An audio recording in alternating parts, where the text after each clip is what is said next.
Cette semaine, à sous-ordonnance.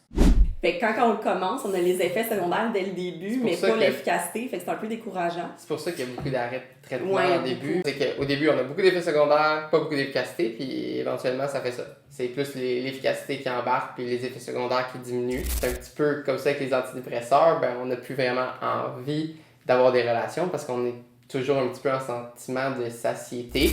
Qu'est-ce que tu fais pour des gens qui ont de la somnolence ou de la difficulté à dormir quand ils ont le traitement? C'est intéressant ça comme question. Après combien de temps on peut s'attendre à une efficacité? Parce qu'on a dit que c'était pas immédiat. Non. Souvent, ça c'est une question qu'on a beaucoup. Est-ce qu'il y a un risque de dépendance avec les antidépresseurs?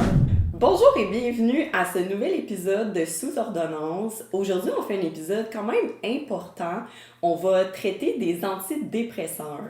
Donc, c'est un sujet sur lequel on a souvent beaucoup de questions de nos abonnés, mais qu'on n'était pas capable d'aborder là, dans des vidéos courtes parce que c'est quand même un gros sujet. Donc là, on va essayer de faire vraiment le tour de toutes vos questions que vous avez sur les antidépresseurs. D'ailleurs, sur Instagram, on a fait des stories pour vous demander quelles questions vous aviez sur le sujet. Fait qu'on a regardé tout ça, puis on essaie vraiment de répondre à toutes vos principales interrogations. Ouais. Donc, je pense que je vais laisser Carl commencer avec, premièrement, les antidépresseurs. C'est utilisé pour quelle indication? On parle d'antidépresseurs, fait que certaines personnes vont penser « Ah, on va juste parler de dépression », mais non. Non. Les antidépresseurs, c'est utilisé principalement en anxiété et en dépression. Fait que vraiment pas seulement la dépression. Fait que c'est drôle de nom, par exemple, fait que tu y penses, parce que je sais pas pourquoi ils ont choisi ça comme ça, parce que ça fait vraiment penser que c'est juste pour la dépression, tandis que c'est tout sauf ça. Ça peut même des fois être utilisé en douleur, certains, fait que...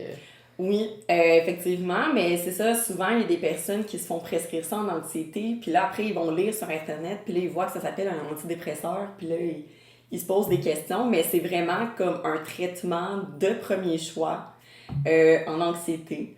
Même si ça s'appelle antidépresseur, c'est vraiment comme le traitement de premier choix efficace justement pour traiter les troubles de l'anxiété. Puis d'ailleurs, une question qu'on a eu beaucoup, c'est quoi la différence en anxiété entre un antidépresseur et un anxiolytique? Oui, parce que c'est vrai que là, on pense que anxiolytique, anxiété, fait là à ce moment-là, on dit antidépresseur, on penserait que ça serait juste dépression. Anxiolytique, on penserait que ça serait juste anxiété, mais on les utilise aussi à plusieurs sources. Mais anxiolytique, c'est plus vraiment pour venir comme traiter spécifiquement quand il y a une crise d'anxiété. Ça va pas prévenir l'anxiété d'arriver. Tandis que les antidépresseurs, c'est beaucoup plus ça le but. Puis, on va en revenir plus tard, l'antidépresseur, il n'y a pas de dépendance associée, tandis que les anxiolytiques, oui. Fait que les anxiolytiques, c'est plus un petit peu un pansement temporaire, le temps qu'on arrange le problème, si on veut. Oui, moi j'aime utiliser, là, quand je réponds à cette question-là en pharmacie, moi habituellement, ce que je dis pour illustrer ça, c'est que les antidépresseurs, c'est quelque chose qui va venir comme prévenir l'apparition d'un feu, tandis que les anxiolytiques, ça va venir éteindre le feu. Fait que tu sais, ça va venir éteindre le feu à court terme, ça va venir comme apaiser, mais c'est pas quelque chose qui va venir prévenir pour la suite. Tu sais, c'est justement plus un traitement qu'on utilise au besoin. Donc, en passant, quand on parle d'anxiolytique, on parle de benzodiazépine, donc par exemple, un qu'on entend souvent, Ativan. Mais c'est quand même un traitement intéressant. On va en reparler plus tard, là, mais quand on commence un traitement antidépresseur, des fois, ça peut arriver que les symptômes soient un peu pires en début de traitement. Là, les anxiolytiques, c'est intéressant dans cette situation-là parce que pour venir comme un peu, justement, comme apaiser le feu en début de traitement en attendant que l'antidépresseur fasse effet. C'est ça, parce que malheureusement, l'antidépresseur, ça fonctionne pas immédiatement.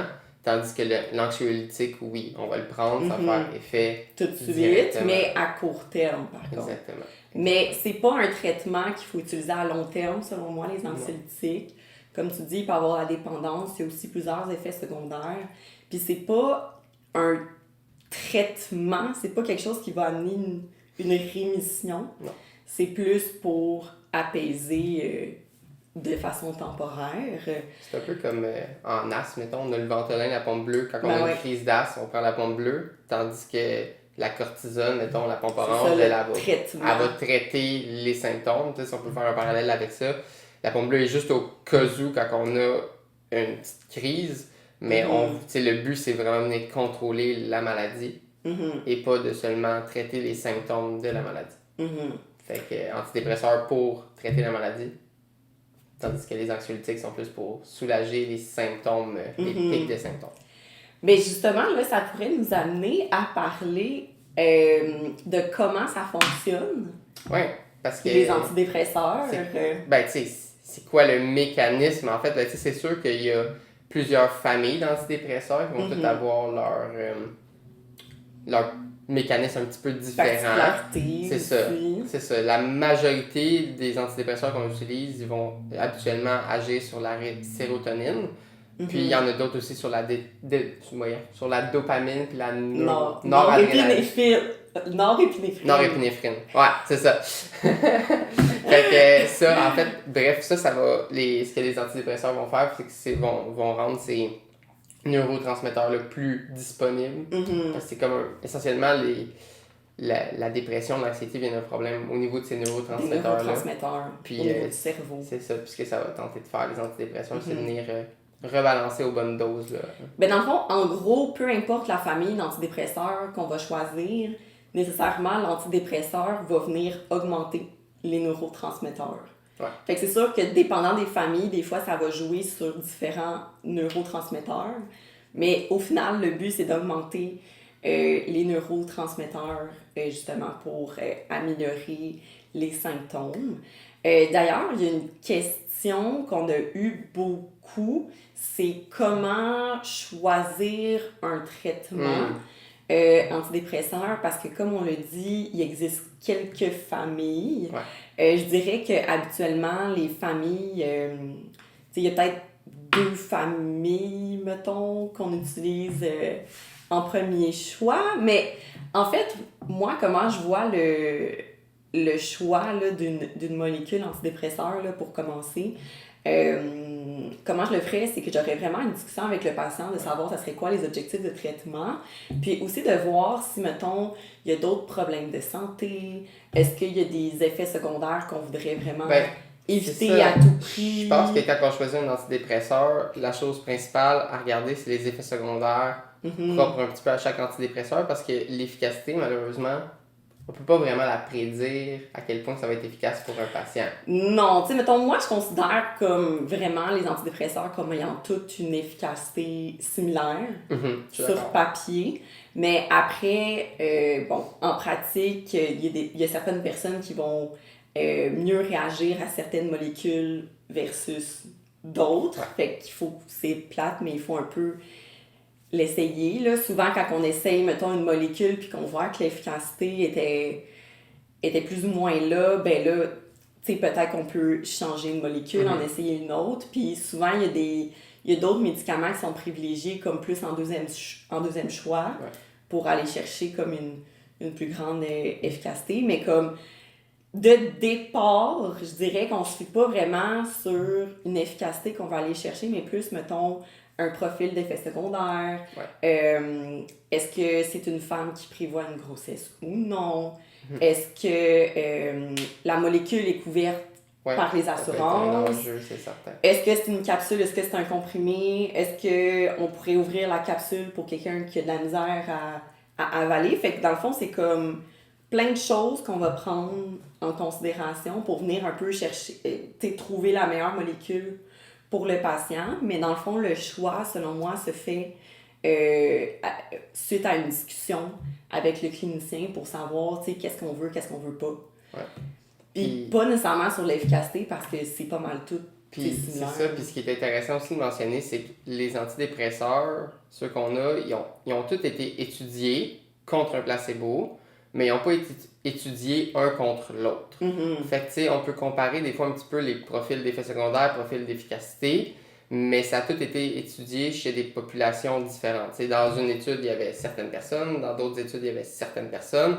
Fait que c'est sûr que les résultats nous donnent une certaine idée, mais vu que c'est des populations différentes, on extrapole un peu parce qu'on peut pas vraiment les comparer directement avec comme certitude qu'un cause moins d'effets secondaires que l'autre, parce on peut avoir une idée globale, mais c'est sûr que vu que les populations sont différentes, c'est difficile d'être sûr et certain.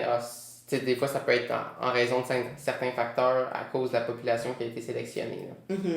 Mais on a quand même une bonne idée, là, quand même, du profil d'effet secondaire selon la famille d'antidépresseurs là, qu'on va choisir. On pourra en reparler un peu plus tard parce que justement, vous aviez beaucoup de questions sur les effets secondaires. Donc, ça, on voulait vraiment comme en parler. On va parler plus tard. Mais là, j'aimerais ça qu'on aborde une question importante. Puis, c'est après combien de temps on peut s'attendre à une efficacité? Parce qu'on a dit que c'était pas immédiat. Non. Mais combien de temps? C'est ça. Ça peut la réponse, elle varie de patient en patient. C'est pas tous les patients, ça va arriver après 2 semaines, après 3 semaines. Ça peut varier beaucoup. La réponse, si on le voit, il y en a qui sont des répondeurs très rapides au traitement. Il y en a qui c'est plus lent. Fait que c'est pas parce qu'on n'a pas d'efficacité après 2 semaines que ça veut dire que ça marche pas nécessairement. Mais des fois aussi, ça dépend de l'indication. Donc, aussi. Parce que, par exemple, mettons pour un TOC, si on veut traiter ça, c'est plus long que pour, par exemple, la dépression. Mais qu'est-ce que tu dis habituellement à tes patients comme délai? Habituellement, je dis au moins 4 semaines. Oui, exact. Au moins 4 semaines. 4 semaines, habituellement, c'est là que je dirais qu'il faut avoir vu quand même un début d'efficacité. En tout cas, ça peut être plus long. Là, des fois, par contre, ça peut prendre jusqu'à 12 semaines, si je ne me trompe pas. Mais, en anxiété, en dépression, 4 semaines, c'est un bon point pour se dire il devrait avoir une amélioration. Est-ce que ça peut que ça soit pas parfait? Oui, mais on devrait avoir vu une amélioration. Ça peut continuer d'avoir des bénéfices supplémentaires jusqu'à 8 semaines à une même dose, mais si l'effet est définitivement pas satisfaisant, c'est sûr qu'on peut considérer augmenter les doses parce que souvent, on va en venir avec les effets secondaires. On ne commencera pas avec une dose qui est tout de suite maximale. Là, on va commencer avec une plus petite dose qu'on va essayer d'augmenter graduellement en fonction de l'efficacité et des effets secondaires. Mais moi, je dirais que souvent, les gens ont tendance, quand ils commencent un traitement antidépresseur, il y a beaucoup de gens, de patients qui arrêtent le traitement de façon prématurée. Justement, des fois, peut-être que c'est pas assez discuté avec le clinicien, mais justement, c'est normal que ça fasse pas effet dès les premiers jours. C'est vraiment l'effet attendu, là, c'est tout à fait normal. Moi, ce que je dis habituellement, c'est de faire au moins 4 semaines. Au moins 4 semaines parce qu'avant ça, on peut pas... on pourrait pas dire que c'est pas efficace, c'est trop rapide. Fait que c'est important de persister parce que, c'est plate, l'efficacité n'est pas tout de suite, mais ça va finir par se produire. Absolument. Fait que je dirais au moins un essai de 4 semaines, puis après, on peut moduler là, selon la réponse. Là, je pense que je défais un petit peu le plan qu'on s'était fait, mais je voulais parler de... Il y a une question qu'on avait trouvée intéressante, puis c'était justement comment savoir si c'est efficace ou non. Oui, c'est vrai. C'est dur, des fois. Comment qu'on fait, nous? Je veux dire, il y a des... C'est sûr que, on va se dire, je me sens bien, je me sens mieux. Mais c'est dur de... C'est pas objectif. Non, c'est pas objectif. Puis c'est sûr que c'est pas aussi... Des fois, c'est dur de se souvenir on était comment avant le traitement. Fait que ce qui est intéressant, c'est de faire des questionnaires en ligne, selon l'indication, parce qu'il y a différents questionnaires qui peuvent être faits si c'est étudié en anxiété ou en dépression. Tu peux-tu les nommer? Oui. Fait que dans le fond, en anxiété, le questionnaire, ça s'appelle le GAD-7, tandis qu'en dépression, c'est le PHQ-9. Fait que dans le fond, ces questionnaires-là, c'est plusieurs questions, puis à la fin, selon la réponse, selon les réponses, on va avoir comme un pointage, un score. Fait que dans le fond, par exemple, 10. Exemple. Mais c'est pas long à faire aussi. On dit plusieurs questions, mais le GAD-7, il est parce que c'est... Je pense que ça prend 2 minutes. GAD-7, il y a 7 questions. PHQ-9, il y a 9 questions. C'est rapide. Des questions à choix de réponse, là. C'est pas à développement. Là. Non, c'est ça, c'est, mettons, 1, 2, 3, 4, 5, en tout cas, bref. Puis ensuite, on peut calculer le score. Puis, selon le score, on a comme des catégories. Fait que, mettons, pour l'anxiété, modérée ou, mettons, sévère. Pour la dépression, c'est la même chose. Fait que, dans le fond, nous, ce qu'on fait habituellement, c'est qu'avant de commencer un traitement, on va faire passer le questionnaire pour pouvoir se donner comme une genre de valeur de base. Puis après, au renouvellement, après 4 semaines, moi, ce que je fais, c'est que je refais faire ce questionnaire-là. Puis là, après, avec le nouveau score, ben là, on peut comparer à l'ancien puis voir s'il y a une amélioration, à quel point il y a une amélioration. Fait que dans le fond, ça, c'est vraiment comme la façon plus objective d'évaluer justement l'efficacité. Parce qu'effectivement, tu sais, des fois, 4 semaines après, on se souvient pas, on était comment, puis tu sais, c'est dur d'évaluer là, objectivement. Fait que ça, c'est comme vraiment la vraie façon d'évaluer l'efficacité. Ça va nous permettre de savoir, la molécule est efficace ou zéro efficace. C'est sûr que si le score est le même, ben clairement, il y a un problème, fait qu'on va tenter une autre molécule. Si le score s'est amélioré, mais pas encore à quelque chose aussi bon qu'on rechercherait, si on veut aussi un bon état, ben on va augmenter les doses. On pourrait augmenter la dose ou sinon ajouter une autre molécule, donc un adjuvant. Dans le fond, les adjuvants, c'est des médicaments qui vont venir un peu potentialiser l'effet des antidépresseurs. C'est ça, parce que tu sais, des fois, c'est sûr qu'en général, si on regarde de garder une molécule seulement, c'est sûr que c'est l'idéal, mais des fois, on va augmenter la dose, on va refaire le test, on a vu que ça n'a rien changé, ou que ça a même eu des effets secondaires. Ou, tu sais, mettons, d'augmenter la dose, il y a eu encore une amélioration, mais c'est pas encore parfait, tu sais, on n'a pas aussi, si on arrive à la dose maximum, souhaitée. Non, c'est ça. Fait que là, c'est là qu'on va pouvoir considérer ajouter une molécule. Puis, les molécules qu'on ajoute, souvent, encore là, ben là, c'est un tout autre sujet, mais souvent, ça s'appelle les antipsychotiques. Fait que là, encore là, on se dit, ben là, on traite de l'anxiété, de la dépression, pourquoi qu'on me donne un antipsychotique? Mais je pense que c'est les choix de nom, en tout cas. Ouais, c'est vrai que les choix de nom des molécules, des familles de molécules, ça peut porter à confusion.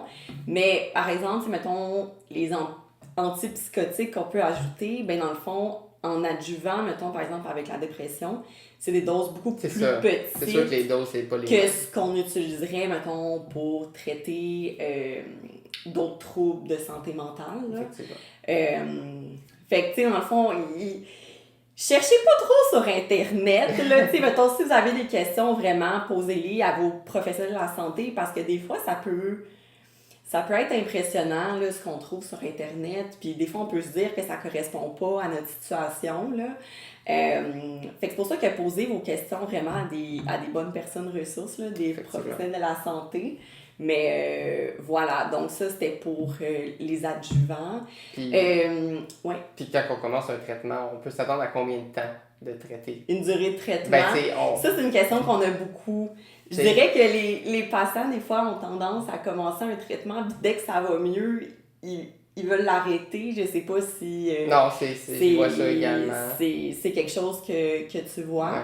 Mais habituellement, mettons, si on traite un premier épisode, moi, je dirais que comme durée de traitement, je voudrais au moins un 6 à 9 mois. Habituellement, c'est ça. Tu sais, c'est que le temps que les neurotransmetteurs se stabilisent, fait que dans le fond, c'est vraiment quelques mois. Là. Fait que c'est pas un traitement que dès que ça va mieux, on arrête. Faut quand même donner un petit peu de temps. Non, c'est ça. Il faut vraiment comme le continuer. Mais c'est sûr qu'éventuellement, quand on s'en vient, on peut tenter des arrêts. C'est sûr que c'est pas... C'est sûr qu'il y a des gens qu'on va avoir tenté des arrêts et que ça fonctionne pas, que les symptômes reviennent. Fait que des fois, ces gens-là, on va continuer le traitement à plus long terme. À long terme. Mais il y en a qui ont tenté l'arrêt, ça fonctionne bien, ils ont plus de symptômes. C'est ça, en fait, ça dépend aussi. Tu sais, mettons, pour un premier épisode, si on n'a pas d'autres problèmes de santé, on pourrait peut-être justement faire un traitement de quelques mois. Mais si, mettons, on a une récidive, si c'est un 3e épisode, s'il y a d'autres problèmes de santé, là, c'est là qu'on va aller vers des traitements plus à long terme. Puis justement, une question qu'on avait beaucoup, c'est est-ce qu'il y a des effets néfastes à prendre ce genre de traitement-là pendant plusieurs années? Donc, qu'est-ce que tu répondrais à ça? Mettons qu'on parle de dépendance, j'ai déjà... je veux dire, c'est le seul effet néfaste que je verrais que les gens y croient. Là. On dirait que des fois, les gens se demandent si, mettons, sur le corps, ça peut avoir des effets néfastes si c'est pris vraiment à long terme. Donc, non, moi, je dirais même le contraire. C'est juste, ça peut stabiliser un petit peu, comme on dit, les neurotransmetteurs. Puis pour la dépendance, ben c'est, comme je vous dis, on parle des antidépresseurs, c'est pas les anxiolytiques, ça, il n'y a pas de dépendance associée, mais il peut y avoir des effets secondaires de sevrage qu'on va aborder. C'est plus, mettons, des symptômes de retrait Ouais. qu'on va appeler parce que c'est pas comme un... Souvent, ça c'est une question qu'on a beaucoup. Est-ce qu'il y a un risque de dépendance avec les antidépresseurs? Donc, non, il n'y a pas de dépendance. Il n'y a pas de dépendance physique. Il n'y a pas de... Si on arrête la molécule, on va avoir comme un craving de la reprendre. Mais c'est plus, si, mettons, on arrête la molécule de façon brusque ou trop rapidement, là, on peut avoir des symptômes de retrait plutôt. Fait que c'est pour ça qu'il ne faut pas faire ça. Il faut pas arrêter de prendre...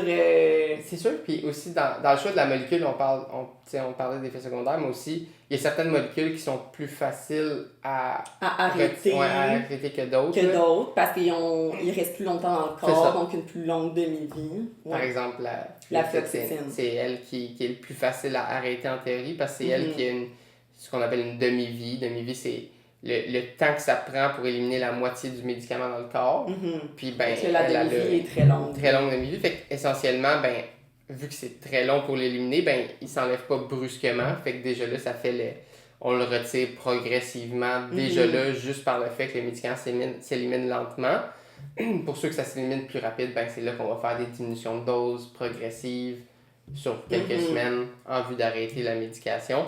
Puis, tu sais, les effets secondaires qu'on peut s'attendre si on arrête trop tôt la médication, ou si on oublie, mettons, on s'en va à un chalet, on a oublié deux, trois de nos pilules, puis on les a pas, ben, tu sais, les effets secondaires possibles, ça peut être comme des symptômes grippaux. C'est ça, flu-like. Flu-like syndrome, symptômes, je sais pas. Mais tu sais, ça peut être des symptômes grippaux, il y a, tu sais, aussi de la diarrhée, de l'anxiété, nausées, vomissements. C'est quand même des effets secondaires pas tant fun. Des symptômes de retrait. T'sais, si on est quelqu'un qui oublie souvent la molécule, on est quelqu'un qui a souvent tendance à oublier ses médicaments, ça peut être intéressant d'avoir une molécule qui reste plus longtemps dans le corps. Fait que c'est ça. Fait que, mettons, ça, c'est un autre critère aussi, mettons, pour choisir la molécule au début. Là, mais effectivement, fait que ça prend en compte.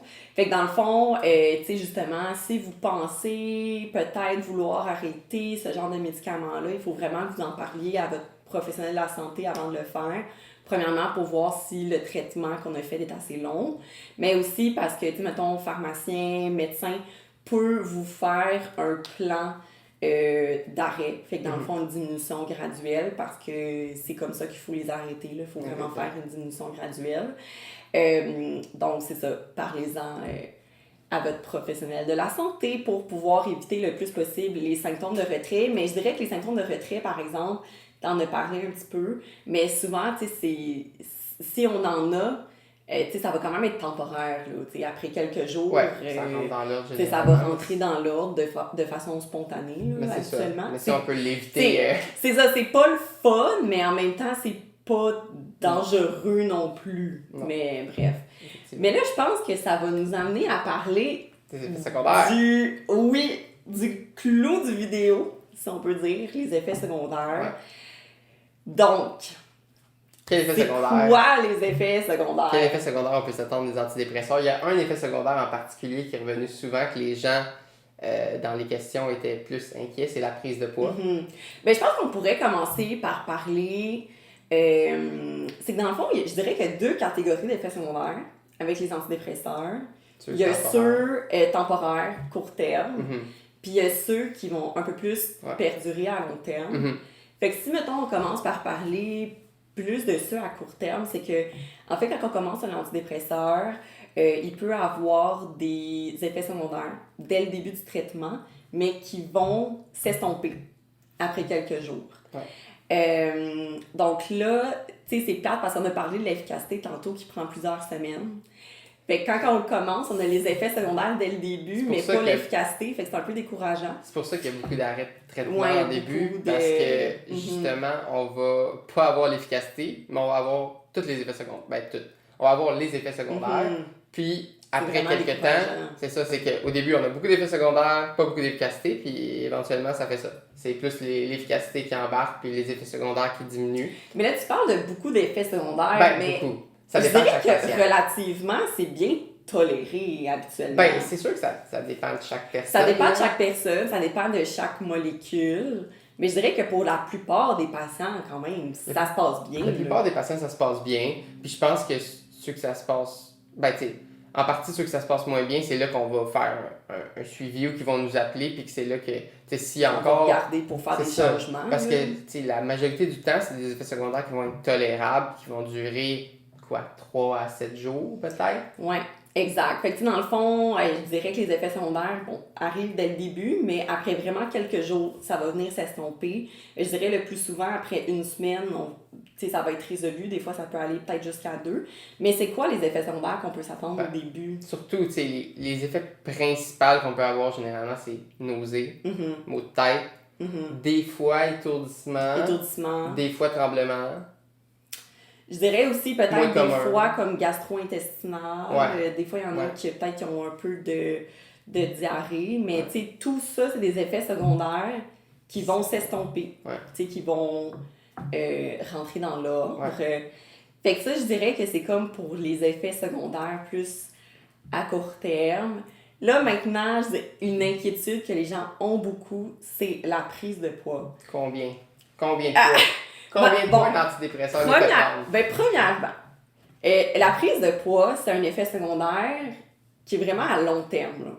Tu sais, ça n'arrivera pas dans les premières semaines c'est pas instantané, de traitement, si ça arrive. Je dirais que si, mettons, la prise de poids, c'est quelque chose qui vous inquiète beaucoup, puis que c'est quelque chose qu'on veut éviter, il existe des antidépresseurs qui ont un effet neutre sur le poids. Ben, plus neutre. Plus neutre. Comme on dit, c'est pas comparé un avec l'autre, mais dans les études, on a vu une moins grosse répercussion sur le poids de quel antidépresseur. Exact. Fait que dans le fond, il existe des molécules pour, justement, si on veut éviter une prise de poids à tout prix. Mais en même temps, des fois, une prise de poids est souhaitée parce que des fois, il y a des personnes en anxiété ou en dépression que l'appétit est vraiment diminué. Puis, chez qui on veut augmenter peut-être justement l'appétit. Mais je dirais que pour les antidépresseurs comme de base, là, je dirais de premier choix, en moyenne, la prise de poids, ça peut aller peut-être de 0,5 à 2,5 kg. Ouais, à peu près. Fait que là, tu sais, mettons, 2,5 kg, c'est à peu près 5 livres. Fait que, tu sais, là, on parle pas de 10, 20, 30 livres, là. Non.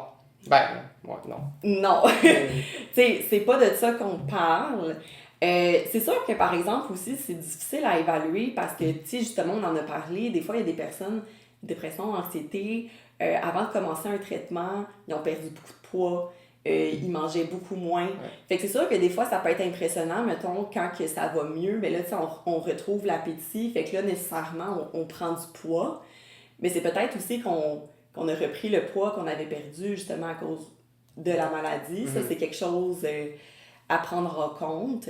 Mais je dirais que c'est ça. La prise de poids moyenne, c'est à peu près ça. Mais si vraiment c'est quelque chose qui vous inquiète, quelque chose que vous souhaitez pas, quelque chose qui vous empêcherait de prendre un traitement, mais ça devrait pas vous empêcher de prendre un traitement parce qu'il existe des molécules qui ont un effet plus neutre. Mais je suis sûr que les gens veulent savoir c'est quelle molécule qui a un effet plus neutre. Oui. Fait que dans le fond, je dirais qu'une molécule qui fait pas prendre de poids, c'est le bupropion. Mais ça, par exemple, en anxiété, c'est pas vraiment pas idéal. C'est pas vraiment notre choix. Non. Fait que c'est plus bupropion, plus pour la dépression. Fluoxétine. Ouais, je dirais que la fluoxétine a un effet considéré comme quand même neutre. Ouais, effectivement. Qui est une option de premier choix en anxiété comme en dépression, fait la fluoxétine. Sinon, certains cliniciens vont aussi dire le Trintellix. Donc, je dirais que c'était pas mal ça pour les molécules avec effet plus neutre sur le poids. Là, je pense qu'on a fait un peu le tour de cette question. Un autre effet secondaire sur lequel on a eu vraiment beaucoup de questions, c'est la diminution de la libido. Oui. Puis pourquoi que ça diminue la libido? En fait, tu sais, quand on va avoir un orgasme, ben il y a un certain sentiment de satiété. Satiété, quand ça se passe, la satiété, on a beaucoup de sérotonine. Puis ben justement, on vient de dire que les antidépresseurs augmentent beaucoup la sérotonine. Fait que ça va faire que, ben, on a un petit peu plus un sentiment de satiété. Fait que c'est un De peu base. de base. Fait que, tu sais, c'est un peu comme après un bon repas, ben, on a la satiété, on n'a plus faim. Ben, c'est un petit peu comme ça avec les antidépresseurs, ben, on n'a plus vraiment envie d'avoir des relations parce qu'on est toujours un petit peu en sentiment de satiété. Je dirais pas que c'est toutes les personnes qui vont avoir cet effet secondaire-là, mais c'est définitivement par le mécanisme du médicament un effet secondaire qui est possible. Qu'est-ce que les gens peuvent faire quand ça arrive, ça? Il y a différentes options. Par exemple, en parler. Premièrement, parler avec son professionnel, je pense que c'est la première chose à faire. Fait que je dirais que, tu sais, souvent, les patients, ils nous reviennent pas vraiment, peut-être plus gênés, un peu plus tabous, mais il existe des solutions. Fait que vraiment, tu sais, venez nous en parler, mais je dirais, toi, mettons, c'est quoi les solutions que... Ben, il y a une des choses qu'on peut faire, c'est un petit peu plus dur de se timer avec ça, mais prendre l'antidépresseur le plus loin possible de la relation. Fait que, tu sais, par exemple, ben, on a la relation, puis après l'antidépresseur, on le prend. Fait que, tu sais, peut-être un petit peu essayer de timer ça. Sinon, c'est sûr que, tu sais, il peut y avoir l'option de diminuer la dose si c'est possible selon la condition du patient ou de la patiente. Des fois, modifier la molécule. Puis, il y a des traitements aussi qui peuvent être ajoutés. Tu sais que des fois, le traitement de l'ajouté peut être intéressant pour aller chercher une efficacité supplémentaire. Puis en plus, ça peut avoir un effet positif sur la libido. C'est bupropion, mirtazapine. C'est deux options qui peuvent être utilisées qui ont tendance à un petit peu augmenter, si on veut, la libido. Puis ça peut aller chercher un petit peu plus de bénéfices des fois si on en a besoin. Mais tu sais, bupropion, comme on disait tantôt, pas pour l'anxiété, plus la dépression. Fait que c'est vraiment individualiser le traitement. Toi, avais-tu d'autres choses que tu suggérais aux patients? Des fois, il y a une suggestion que j'ai vue, puis ça serait de, si, mettons, on prévoit, par exemple, avoir une relation le samedi, ben que, tu sais, justement, comme on prendrait pas la molécule comme ce jour-là, ou, tu sais, justement, on la prendrait plus tard, là, comme tu as dit. Par contre, c'est que ça marche pas avec toutes les molécules. Tu sais, par exemple, avec la fluoxétine, qu'on parlait que la demi-vie est très longue. Bon, là, malheureusement, même si on retarde la prise de quelques heures, ça ne viendra pas jouer là-dessus. Mais je dirais que, tu sais, mettons, justement, comme dans les options qu'on utilise le plus habituellement, tu sais, c'est justement le bupropion, comme tu as dit, là, soit de changer ou de rajouter, justement, une autre molécule. Je dirais que c'est pas mal ça. Mais, tu sais, encore une fois, je veux juste, par exemple, reparler du fait que c'est important de venir nous en parler parce que, tu sais, justement, il existe quand même des choses. Des solutions, puis c'est pas un one size fit all, là. C'est vraiment, faut individualiser la recommandation. Fait que ça va dépendre de chaque patient, ce qu'on va suggérer. Fait que c'est sûr que c'est important, quand ça l'arrive, venez en parler. Parce que honnêtement, je sais pas pour toi, moi, ça m'arrive très peu d'avoir des questions là-dessus. Tandis que c'est un effet secondaire qui est quand même très fréquent. Ben, très fréquent. Je dirais, tu sais, ça arrivera pas chez tout le monde. Non, mais ça fait quand même partie des effets secondaires qui sont attendus possiblement du médicament. C'est pas un effet secondaire qui arrive à 2-3% des gens. Non. Mais effectivement, moi, c'est rare que les gens viennent m'en parler. Effectivement. Puis on peut vous aider. Fait que venez nous en parler. Je sais que ça peut être gênant, mais on a des bureaux de confidentialité. Puis nous, ben, on n'est pas gênés, pas en tout. Non, nous, on en voit tellement. Ça peut être gênant pour le patient, mais tu sais, je veux dire, nous, c'est comme si tu venais me parler d'une otite. Ouais, effectivement. Tu sais, c'est comme... c'est ça. Ouais. Fait que venez nous en parler. Exact. Puis, je dirais aussi, si on change de sujet, une autre question qu'on a eu beaucoup, c'est à savoir, est-ce que les antidépresseurs, c'est compatible avec la grossesse, avec l'allaitement? Principalement, oui. Oui. Mais principalement. Mais c'est sûr qu'on a des choix qui peuvent être... Si on a des molécules plus étudiées que d'autres. Fait que c'est sûr que si on a une grossesse de prévu, on va peut-être favoriser certaines molécules plus à d'autres. Ça veut pas dire que si on tombe enceinte sous un traitement antidépresseur, qu'on doit nécessairement l'arrêter s'il n'est pas dans les choix les plus étudiés, parce que on n'a pas vraiment l'habitude de données qui seraient problématiques avec la majorité des antidépresseurs. Mais effectivement, je dirais que si, mettons, on veut amorcer un traitement puis qu'on prévoit une grossesse, là, peut-être qu'on va choisir le traitement en conséquence. Mais je dirais que si, mettons, vous preniez déjà un traitement puis que là, vous apprenez une grossesse, bon, premièrement, arrêtez pas le médicament. Là. Parlez-en à votre professionnel. Vraiment, faites pas ça. Parlez-en à votre professionnel, voir si c'est compatible avec la grossesse, mais je dirais que dans la majorité des cas, ben, on va juste continuer la même molécule pendant la grossesse, puis après, pendant l'allaitement, s'il y a de l'allaitement. Fait que je dirais que, tu sais, de façon générale, c'est compatible. C'est très possible de prendre un traitement antidépresseur pendant grossesse-allaitement. Arrêtez pas les traitements. Venez nous en parler. Mais il existe des molécules qui sont très, très bien étudiées là, dans ces situations-là. Puis, c'est ça. Fait qu'en gros, je dirais que... Ça, puis moi, il y a une dernière chose que je voulais mentionner. Parce que souvent, ça, c'est un effet secondaire que les gens me parlent des fois. Qu'est-ce que tu fais pour des gens qui ont de la somnolence ou de la difficulté à dormir quand ils ont un traitement? C'est intéressant ça comme question. Parce que les antidépresseurs, si on regarde la liste d'effets secondaires, il va être marqué soit ça réveille, soit ça cause la Tout le somnolence. temps très contradictoire, mais c'est effectivement possible parce que ça dépend vraiment de chaque patient. Exact. Est-ce qu'on peut prévoir? Non, on peut pas le prévoir. Fait que c'est sûr qu'il y a certaines molécules qui ont tendance, des fois, à causer un peu plus de difficulté à dormir, que des fois, il y a certaines molécules qui activent un peu plus, si on veut. Mais la majorité du temps, c'est un petit peu... Chaque patient va avoir un profil d'effet secondaire différent. Puis il y en a que ça ne changera rien, là, voyons, sur la somnolence ou sur l'insomnie. Il y en a que ça va avoir aucun impact. Mais ceux qui ont de la somnolence, ben, généralement, on va leur suggérer de prendre le médicament le soir pour limiter ça. Puis ceux qui ont de l'insomnie, ben, on va suggérer de plus prendre le médicament le matin. Mais tu sais, au début, ben, prenez-les au moment que ça va moins vous déranger. Par exemple, si ça vous dérange pas trop d'avoir de la somnolence, ben, prenez-les plus le matin. Mais si ça vous dérange beaucoup d'avoir de l'insomnie, ben là, à ce moment-là, ça serait mieux de le prendre justement le matin. Si on veut absolument pas d'insomnie, mais on est mieux de prendre le matin d'emblée. Là.